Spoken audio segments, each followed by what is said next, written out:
এক সময়ের কথা, গভীর জঙ্গলের পাশে ছিল এক বিশাল নদী। নদীর জল ছিল ঠান্ডা, শান্ত আর ভোরবেলার কুয়াশায় মোড়া। সেই নদীর ধারেই থাকত এক শক্তিশালী বাঘ, তারা সিংহ। বনে সবাই তাকে ভয় পেলেও সে কখনো অন্যায় করত না, কেবল ক্ষুধা মেটানোর জন্যই শিকার করত। একদিন ভোরে রাতের শিশির ঘাসে পড়েই আছে, বাতাসে হালকা কুয়াশা ছড়িয়ে তারা সিংহ নদীর ধারে এসে জল খেতে লাগলো। হঠাৎ ছপাক, নদীর জল ছিটকে উঠল। বাঘ মাথা তুলতেই দেখে জলের ওপর ভেসে উঠেছে বিশাল এক কুমির। তার নাম কালাধর, নদীর সত্যিকারের সম্রাট। কালাধর, এই নদী আমার, এখানে কারো জল খাওয়ার অধিকার নেই।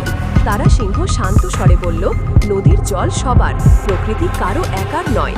কিন্তু কুমির গর্জে উঠল, তুমি আজ আমাকে একথা শেখাবে? জলের ওপর লেজ নেড়ে বিশাল ঢেউ তুলল কালাধর। বাঘ পিছিয়ে গেল, কিন্তু একটুও ভয় পেল না। কিছুক্ষণ পর কুমির তীরে উঠে এলো। স্থলের রাজা আর জলের সম্রাট মুখোমুখি। তারা সিংহ, লড়াই করে কি হবে কুমির? নদী শুকিয়ে গেলে তুমি আমি কেউই বাঁচব না। কিন্তু কুমির শুনল না, সে তীব্র গতিতে বাঘের দিকে ছুটে এলো। শুরু হলো ভয়ঙ্কর লড়াই। গর্জন, পানির ছিটে, মাটির কম্পন। ঠিক তখনই জঙ্গলের দিকে আগুনের গন্ধ। দূরে ধোঁয়া উঠে দেখা গেল, আগুন ধীরে ধীরে নদীর দিকেই আসছে। দুজনেই থেমে গেল। বাঘ, এখন লড়াই নয়, আগুন এলে আমরা কেউই বাঁচব না। চলো জল এনে আগুন ঠেকাই। কুমির তাকিয়ে রইল কিছুক্ষণ, তারপর মাথা নাড়ল। দুজন মিলে কাজ শুরু করলো। বাঘ জঙ্গলের পশুগুলোকে নদীর দিকে আনলো। কুমির তাদের জলের সামনে নিরাপদে পার করে দিল।